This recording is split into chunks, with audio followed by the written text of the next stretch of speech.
വേഗം വരുന്നവനായ യേശുക്രിസ്തുവിന്റെ നാമത്തിൽ എല്ലാവർക്കും എൻ്റെ സ്നേഹവന്ദനം. ഇന്ന് ഈ കോട്ടയം മീറ്റിംഗിലേക്ക് എന്നെ ക്ഷണിച്ച ബ്രദർ കുര്യൻ ഫിലിപ്പിനോടുള്ള പ്രത്യേകമായ നന്ദി ഞാൻ അറിയിക്കുകയാണ്. ഈ സമയത്ത് എൻ്റെ മെമ്മറീസ് ഒത്തിരി പുറകോട്ട് പോകുന്നുണ്ട്. ഞങ്ങൾ കോട്ടയത്ത് നിന്ന് പെരുമ്പാവൂർക്ക് പോയതിന് ശേഷവും കോമ്പറ്റീഷനൊക്കെ വരുമ്പം റോയിച്ചാൻ തന്നെ എന്നോട് പറയും, ലൂയിസ് നമ്മുടെ കോട്ടയം സൈഡിന് വേണ്ടി നീ മത്സരിക്കാൻ തന്നെ ഒരു ഓർമ്മയാണ് എനിക്ക് ഓർമ്മ വരുന്നത്. എല്ലാവരും കണ്ടതിൽ ഒത്തിരി സന്തോഷമുണ്ട്. ഇപ്പോഴും എന്നോട് ആൾക്കാർ ചോദിച്ചാൽ എവിടെ നിന്നാന്ന് ചോദിച്ചാൽ ഞാൻ പറയും കോട്ടയത്തു നിന്നേ പറയുള്ളൂ. ഞാൻ 15-ാം വയസ്സിൽ ഞാൻ കോട്ടയത്തു നിന്ന് പോയതാണ് പെരുമ്പാവൂര്. പിന്നെ എന്നെ കല്യാണം കഴിച്ച് വിട്ടത് കോതമംഗലത്തോടാണ്. പാസ്റ്റർ ജിജി പോളോട് വന്നിട്ടുണ്ട്. എൻ്റെ മോനെ ജോയിലൂടെയുണ്ട്.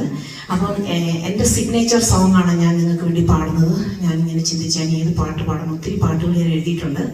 എന്നാൽ ഗിലെയാദിലെ വൈദ്യൻ്റെ ആ പാട്ട് എൻ്റെ വളരെ വേദനയെന്ന് എഴുതിയൊരു ഗാനമാണ്. അത് ഒന്ന് പാടാൻ ആഗ്രഹിക്കുകയാണ്. ഒരു ശീല പാടാനുള്ളതെന്ന് പറഞ്ഞിട്ടുണ്ട്. അതുകൊണ്ട് അതിൻ്റെ അകത്ത് ഏറ്റവും ഹൈലൈറ്റ് ആയിട്ട് ഉള്ള ആ ഒരു ഭാഗം മാത്രം പാടാൻ ഞാൻ ആഗ്രഹിക്കുന്നു. പ്രൈസ്. രോഗിക്കു വൈദ്യം ഗിലെയാദിലുണ്ടല്ലോ, ഗിലെയാദിലെ ഔഷധ തൈലമുണ്ടല്ലോ.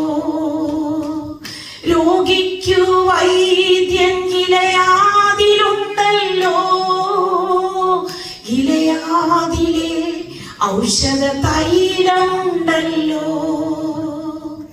യേശുവെ തൊട്ടാൽ അവൻ എന്നെ തൊട്ടാൽ, യേശുവെ തൊട്ടാൽ അവൻ എന്നെ തൊട്ടാൽ അത്ഭുത സൗഖ്യമുണ്ടല്ലോ. ഞാൻ നിന്നെ സൗഖ്യമാക്കും യഹോവയാണ്, ഞാൻ നിന്നെ സൗഖ്യമാക്കും യഹോവയാണ്, ഞാൻ നിന്നെ സൗഖ്യമാക്കും യഹോവയാണ്, ഞാൻ നിന്നെ സൗഖ്യമാക്കും യഹോവയാണ്. തന്നാടി പിണരാ, തന്നാടി പിണരാ, തന്നാടി പിണരാലെനിക്കു സൗഖ്യം, തന്നാടി